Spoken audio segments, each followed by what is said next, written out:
प्रभु तेरी वाणी जीवन की रोटी, नैनों की ज्योति अंधेरा मिटाती।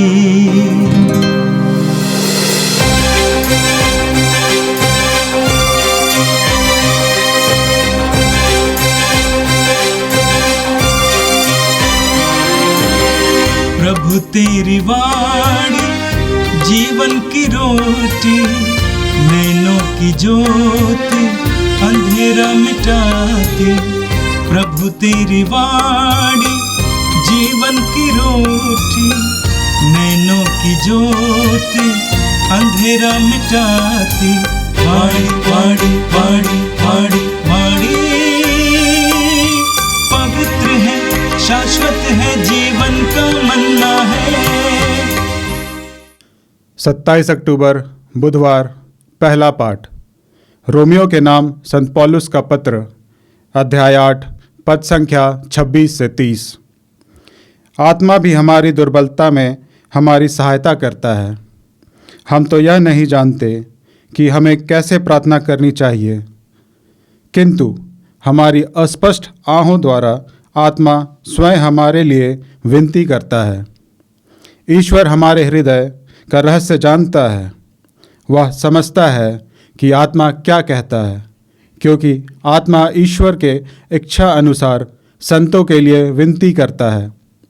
हम जानते हैं कि जो लोग ईश्वर को प्यार करते हैं और उसके विधान के अनुसार बुलाए गए हैं, ईश्वर उनके कल्याण के लिए सभी बातों में उनकी सहायता करता है, क्योंकि ईश्वर ने निश्चित किया है कि जिन्हें उसने पहले से अपना समझ लिया है वह उसके पुत्र के प्रतिरूप बनाए जाएंगे, जिससे उनका पुत्र इस प्रकार बहुत से भाइयों का पहलौठा हो। उसने जिन्हें पहले से निश्चित किया उन्हें बुलाया भी, जिन्हें बुलाया उन्हें पाप से मुक्त भी किया, और जिन्हें पाप से मुक्त किया उन्हें महिमान्वित भी किया। यह प्रभु की वाणी है। संत लूकस के अनुसार आज का पवित्र सुसमाचार, अध्याय 13 वाक्यांश 22 से 23 तक। यीशु नगर नगर गांव गांव उपदेश देते हुए यरूशलेम के मार्ग पर आगे बढ़ रहे थे। किसी ने उनसे पूछा, प्रभु क्या थोड़े ही लोग मुक्ति पाते हैं? इस पर यीशु ने उनसे कहा, सकरे द्वार से प्रवेश करने का पूरा पूरा प्रयत्न करो, क्योंकि मैं तुमसे कहता हूँ प्रयत्न करने पर भी बहुत से लोग प्रवेश नहीं कर पाएंगे। जब घर का स्वामी उठकर द्वार बंद कर चुका होगा और तुम बाहर रहकर द्वार खटखटाने और कहने लगोगे, हे प्रभु हमारे लिए खोल दीजिए, तो वह तुम्हें उत्तर देगा, मैं नहीं जानता कि तुम कहाँ के हो। तब तुम कहने लगोगे, हमने आपके सामने खाया पिया और आपने हमारे बाजारों में उपदेश दिया। पर वह तुमसे कहेगा, मैं नहीं जानता कि तुम कहाँ के हो। रे कुकर्मियों, तुम सब मुझसे दूर हटो। जब तुम इब्राहिम, इसहाक, याकूब और सभी नबियों को ईश्वर के राज्य में देखोगे, परंतु अपने को बहिष्कृत पाओगे, तो तुम रोगे और दांत पीसते रहोगे। पूर्व तथा पश्चिम से और उत्तर तथा दक्षिण से लोग आएंगे और ईश्वर के राज्य में भोज में सम्मिलित होंगे। देखो, कुछ जो पिछले हैं अगले हो जाएंगे और कुछ जो अगले हैं पिछले हो जाएंगे। यह प्रभु का दिव्य सुसमाचार है। क्रिस्त प्रभु की जय। क्रिस्त में प्यारे भाइयों और बहनों, आज का पहला पाठ हम रोमियो के नाम संत पौलुस के पत्र से पढ़ते हैं। और संत पौलुस इस पत्र में विशेष रूप से पवित्र आत्मा के बारे में समझाना चाहते हैं विश्वासियों को, और कहते हैं कि पवित्र आत्मा हमारे जीवन में जब उतर आएगा तो हमारे जीवन में क्या परिवर्तन आएगा उसके बारे में वर्णन है। और इसलिए आज के पाठ के शुरुआत में ही हम पढ़ते हैं। पाठ इस प्रकार है, आत्मा भी हमारी दुर्बलता में हमारी सहायता करता है। हम तो यह नहीं जानते कि हमें कैसे प्रार्थना करनी चाहिए, किंतु हमारी अस्पष्ट आहों द्वारा आत्मा स्वयं हमारे लिए विनती करता है। यानी कि पवित्र आत्मा हमारी दुर्बलताओं में मदद करता है, सहयोग देता है। जी हाँ, जब पवित्र आत्मा हमारे जीवन में आता है, हमारी दृष्टि बदलती है, हमारा जीवन बदलता है और संपूर्ण जीवन में बदलाव आता है, क्योंकि पवित्र आत्मा कार्यरत रहता है। सबसे पहले जब पवित्र आत्मा हमारे जीवन में आता है तो हमारा जीवन में परिवर्तन होने लगता है, और इसके बारे में हम प्रेरितों का कार्यकलाप में देखते हैं। शिष्यों के जीवन के बारे में देख लीजिए। पवित्र आत्मा के अभाव में वे डरे, सहमे, नरमे, घबराए हुए थे, और इसलिए वे कमरे में बंद रहते हैं, बंद कमरे में समेटे और सिकुड़े हुए बैठे रहते हैं। लेकिन जब पवित्र आत्मा का आगमन उनके जीवन में होता है, सब कुछ एकाएक बदल जाता है। वे सोच रहे थे कि ये सारे कार्यों को छोड़कर पुराने कार्य को करने के लिए जाने को तैयार हो रहे थे, सोच रहे थे। जब पवित्र आत्मा उनके जीवन में प्रवेश करता है, सब कुछ को सुधारता है, और इसलिए नए कार्य को करने के लिए आगे आते हैं, शक्ति सामर्थ्य को ग्रहण करते हैं और प्रभु यीशु मसीह, पुनर्जीवित यीशु की घोषणा करने लगते हैं। तो इस तरह से जब हम देखते हैं पवित्र आत्मा हमारे जीवन में आता है तो एक नयापन लेके आता है। और इसलिए हम यूहन्ना के सुसमाचार अध्याय 14 वाक्य 16 में पढ़ते हैं, जहाँ पे प्रभु यीशु मसीह अपने शिष्यों से कहते हैं कि मैं पिता से प्रार्थना करूँगा और वह तुम्हें एक दूसरा सहायक प्रदान करेगा जो सदा तुम्हारे साथ रहेगा। यानी कि पवित्र आत्मा जब हमारे जीवन में आता है, सदा हमारे साथ रहता है। हर घड़ी दुख, संकट, मुसीबत, अस्पष्ट सभी समय पवित्र आत्मा कार्यरत रहता है। और जब पवित्र आत्मा हमारे जीवन में कार्यरत रहता है तो हमें नई ऊर्जा, नई शक्ति मिलती है, नया जीवन मिलता है। और इसके बारे में वर्णन है नबी एजेकियल के ग्रंथ अध्याय 37 वाक्य 14 में पढ़ते हैं। पिता कहते हैं कि मैं तुम्हें अपनी आत्मा प्रदान करूंगा और तुम में जीवन आ जाएगा। यानी कि ये मेरे जीवन में पुनः ईश्वर जीवन भरेगा अपनी आत्मा के द्वारा। यानी कि हम जीते तो जरूर हैं, हमारे शरीर में प्राण तो जरूर है, जीवन तो जरूर है, लेकिन ये मरण के बराबर है। और इसी जीवन में प्रभु जीवन भरते हैं अपनी आत्मा के द्वारा। और इसलिए पवित्र आत्मा का कार्य हमारे जीवन में सब कुछ में नयापन लाता है। और इसलिए संत पौलुस विश्वासियों को बताता है कि विश्वासियों के जीवन में पवित्र आत्मा कितना महत्वपूर्ण है। दूसरा, जब पवित्र आत्मा विश्वासियों के जीवन में आता है, विश्वासियों को परमेश्वर से जोड़ता है। ईश्वर का आत्मा परमेश्वर और यीशु से जोड़ता है, क्योंकि पवित्र आत्मा आगे आगे चलता है। और जब पवित्र आत्मा हमारे आगे आगे चलेगा तो निश्चय ही हम ईश्वर के मार्गों पे चलेंगे, ईश्वर के साथ हम जुड़ जाएंगे। और पवित्र आत्मा का कार्य यही है। और आज के सुसमाचार में हम देखते हैं विशेष रूप से प्रभु यीशु मसीह के बारे में। प्रभु यीशु मसीह अपना बपतिस्मा ग्रहण करने के बाद मिशन कार्य अर्थात प्रभु का कार्य के लिए निकल पड़ते हैं। पिता का राज्य की स्थापना करने के लिए निकल पड़ते हैं। शहर शहर जाते हैं, गांव गांव जाते हैं, लोगों के बीच जाते हैं, उपदेश और सुसमाचार की घोषणा करते हैं, ईश्वर के राज्य के बारे में बताते हैं, उपदेशों के माध्यम से, दृष्टांतों के माध्यम से। और जितने भी लोग प्रभु यीशु मसीह के उपदेश को सुनते थे, दृष्टांत को सुनते थे, प्रभु यीशु मसीह के बातों और वचनों पर चकित और अचंभित होते थे। और उनमें से कितने सारे लोग प्रभु यीशु मसीह की प्रशंसा करते थे और उनका तारीफ करते थे। और ठीक उसी प्रकार कई सारे लोग जो प्रभु यीशु मसीह के वचन को सुनने के बाद जब समझ में नहीं उन्हें आता था तो वे कई प्रकार के प्रश्नों से घिर जाते थे। और इसलिए प्रभु यीशु मसीह के पास कुछ लोग आके प्रश्न करते हैं और उसके बारे में आज के सुसमाचार में वर्णन है। प्रभु यीशु मसीह शहर शहर गांव गांव में उपदेश देते हुए जा रहे थे। सुनने वाले में से एक व्यक्ति यीशु के पास आता है और कहता है कि क्या सबको मुक्ति नहीं मिलेगी? तब प्रभु यीशु मसीह ने कहा कि सकरे मार्ग पर चलने का प्रयत्न करो। उस व्यक्ति को यीशु ने कहा कि सकरे मार्ग पर चलने का प्रयत्न करो, संकीर्ण मार्ग पर चलने का प्रयत्न करो। इसके बाद प्रभु यीशु मसीह उन्हें चेतावनी देते हैं, संकीर्ण मार्ग में चलने वाले में से सब के सब ईश्वर के राज्य में प्रवेश नहीं करेंगे।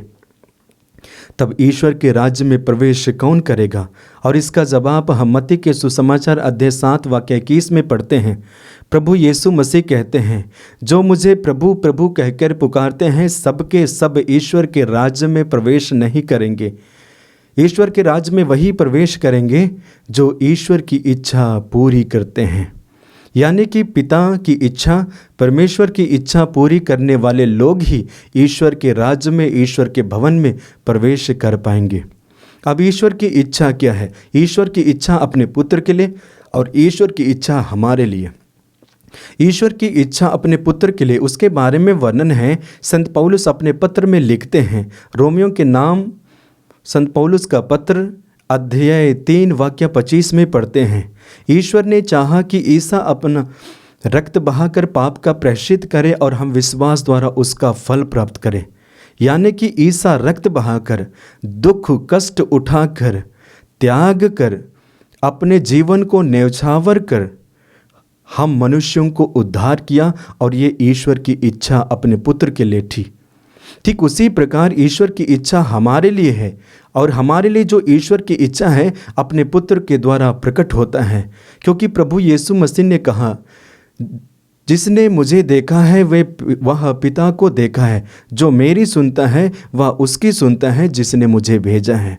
पिता और पुत्र एक है, और इसलिए पिता की इच्छा पुत्र के द्वारा हमारे लिए प्रकट होता है। तो पिता की इच्छा हमारे लिए क्या है? वचन में हम पढ़ते हैं, विशेष करके लूकस के सुसमाचार अध्याय 10 वाक्य 36 और 27 में, या उससे आगे पढ़ेंगे तो भले समारी का दृष्टांत के बारे में वर्णन है। दृष्टांत के अंत में प्रभु यीशु मसीह उस शास्त्री से पूछते हैं, लूकस के सुसमाचार अध्याय 10 वाक्य 36 और 27 में, उस मनुष्य के लिए जो डाकुओं के हाथों पड़ गया था, सच्चा पड़ोसी कौन निकला? शास्त्री ने कहा कि वही जो उनकी मदद की। तब यीशु ने कहा, जाओ तुम भी करो। यानी कि यीशु ने कहा, जाओ तुम भी करो। आज वही प्रभु यीशु मसीह हमसे कहते हैं कि जाओ तुम भी करो। ये प्रभु की इच्छा है कि हम एक दूसरे को मदद करें। प्रभु की इच्छा है कि हम एक दूसरे की सेवा करें। प्रभु की इच्छा है कि जो ज़रूरतमंद हैं उन सारे लोगों को हम मदद करें। ये प्रभु की इच्छा है। आगे हम पढ़ेंगे, यूहन्ना के सुसमाचार अध्याय 13 वाक्य 34 में पढ़ते हैं, पुनः प्रभु यीशु मसीह अपने शिष्यों से कहते हैं कि मैं तुम्हें एक नई आज्ञा देता हूँ, एक दूसरे को प्यार करो। जिस प्रकार मैंने तुमसे प्यार किया है, ठीक उसी प्रकार तुम भी एक दूसरे को प्यार करो। यानी कि प्रभु की इच्छा हमारे लिए यह है कि हम एक दूसरे को प्यार करें। जैसे प्रभु हमें प्यार करते हैं, जैसे पिता हमें प्यार करते हैं, ठीक उसी प्रकार हम एक दूसरे को प्यार करते हैं। आज संसार में हम देखते हैं, हमें ऐसे प्रतीत होता है कि कई सारे लोग प्यार करते हैं और प्यार किए जाते हैं, किंतु अभाव हम पढ़ते हैं, अभाव हम देखते हैं। और इसलिए ऐसे परिस्थिति में प्रभु हमसे कहते हैं कि एक दूसरे को प्यार करो। ये प्रभु की इच्छा हमारे लिए है कि हम एक दूसरे को प्यार करें। और जब हम ऐसे करते हैं तो निश्चय ही हम संकीर्ण मार्ग में चलने का प्रयास करते हैं। जब हम एक दूसरे को मदद करते हैं, एक दूसरे की सेवा करते हैं, निश्चय ही हम संकीर्ण मार्ग में चलने का प्रयत्न करते हैं, जिसके विषय में प्रभु यीशु मसीह ने कहा। आगे हम वचन में पढ़ेंगे, यूहन्ना के सुसमाचार अध्याय 13 वाक्य 14 में पढ़ते हैं। वहाँ पे प्रभु यीशु मसीह पुनः कहते हैं कि मैं तुम्हारे प्रभु और गुरु ने तुम्हारे पैर धोए हैं, तो तुम्हें भी एक दूसरे के पैर धोने चाहिए। आगे पुनः मैं इस वचन को दोहराता हूँ। यूहन्ना के सुसमाचार अध्याय 13 वाक्य 14 में पढ़ते हैं कि मैंने तुम्हारे प्रभु और गुरु ने तुम्हारे पैर धोए हैं, तो तुम्हें भी एक दूसरे के पैर धोने चाहिए। प्रभु यीशु मसीह देते हैं, शिक्षा देते हैं कि हमें एक दूसरे के पैर धोने चाहिए। इसका अर्थ क्या है? पहला दर्शाता है नम्रता को, और दूसरा दर्शाता है कि एक दूसरे को सही दिशा पे लाना, एक दूसरे के शरीर में, पैर में जो गंदगी है, धूल दाना, ठीक उसी प्रकार एक व्यक्ति के जीवन में जो मैला हो चुका है पापों के द्वारा, उन्हें दिशा निर्देश देना है, उन बंधनों से छुटकारे का संदेश देना है। इस तरह से उस व्यक्ति को सही दिशा निर्देश देते हुए प्रभु के पास लौटा सकते हैं। और प्रभु कहते हैं तुम भी ऐसा ही करो। ये प्रभु की इच्छा है कि हमें अपने जीवन में एक तरह से नम्रता को पालन करना है, नम्रता को प्रवेश होने देना है हमारे जीवन में। और जब हम ऐसे करते हैं, निश्चय ही संकीर्ण मार्ग में चलने का प्रयत्न करते हैं, प्रयास करते हैं। आप संसार में देख लीजिए, आप लोगों के बीच में रहते हैं, आज कोई भी लोग झुकना नहीं चाहते हैं, कोई लोग अपने आप को नम्र बनाना नहीं चाहते हैं। बहुत कम लोग मिलते हैं, धन्य है वे, बहुत कम लोग मिलते हैं। लेकिन प्रभु का संदेश है हमें झुकना है, हमें छोटा बनना है, हमें दास बनना है, ये संदेश है। और जब लोग इस मार्ग पर चलते हैं, यह दर्शाता है एक संकीर्ण मार्ग है, एक सकरा मार्ग है, और इसी पर चलने के लिए प्रभु संदेश देते हैं। आगे सुंदर वचन हम पढ़ेंगे मत्ती के सुसमाचार अध्याय 25 वाक्य 34 से आगे। वहाँ पे वचन इस प्रकार है, तब राजा ने अपने दाएं के लोगों से कहेंगे, मेरे पिता के कृपा पात्रों, आओ और उस राज्य के अधिकारी बनो जो संसार के प्रारंभ से तुम लोगों के लिए तैयार किया गया है। वचन क्या बताता है कि राजा अपने दाहिने लोगों से कहेंगे, आओ मेरे पिता के कृपा पात्रों और उस राज्य का अधिकारी बनो जो तुम्हारे लिए सृष्टि के प्रारंभ से तैयार किया गया है। और आगे वचन में क्या बताता है, मत्ती के सुसमाचार अध्याय 25 वाक्य 35 से आगे जब हम पढ़ेंगे, वचन इस प्रकार है, क्योंकि मैं भूखा था और तुमने मुझे खिलाया, मैं प्यासा था और तुमने मुझे पिलाया, मैं परदेशी था, तुमने मुझको अपने यहाँ ठहराया, मैं नंगा था और तुमने मुझे पहनाया, मैं बीमार था और तुम मुझसे भेंट करने आए, मैं बंदी था और तुम मुझसे मिलने आए। और जितने भी लोग ये सारे कार्य को करते हैं, भूखों को खिलाते हैं, प्यासों को पिलाते हैं, निश्चय ही संकीर्ण मार्ग में चलते हैं और उनके लिए ईश्वर का राज का द्वार ऑलरेडी खुल चुका है। और इस तरह से प्रभु यीशु मसीह आज संदेश देते हैं कि जो लोग संकीर्ण मार्ग पर चलते हैं वही परमेश्वर के राज्य में प्रवेश करेंगे। तो क्रिस्त में प्यारे भाइयों और बहनों, आइए जब हम इस पवित्र वचन को सुनते हैं प्रभु के द्वारा कि हमें संकीर्ण मार्ग में चलना है, हमें आज निर्णय लेना है कि वह कौन सा संकीर्ण मार्ग है जिसमें हम चल सकते हैं और उसके द्वारा ईश्वर को प्राप्त कर सकते हैं। संक्षिप्त में मैंने कहा कुछ मार्गों को आप लोगों के सामने प्रकट किया है।